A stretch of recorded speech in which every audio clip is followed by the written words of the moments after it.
Građevina je struka koja gradi naš dom, koja nam obezbeđuje toplinu našeg doma. Građevina je struka koja gradi mostove među ljudima. I evo, građevina je naravno jedna od osnovnih privrednih delatnosti koja pokreće kompletnu privredu jedne zemlje.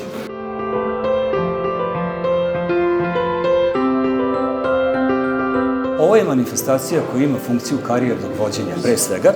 Dakle, mi smo pozvali učenike iz osnovnih škola, uglavnom iz 8. razreda, ali i mlađe, da nam se pridruže danas na radionicama, da se upoznaju sa građevinskom strukom, da se upoznaju sa planom upisa u Politehničku školu u narednoj školskoj godini.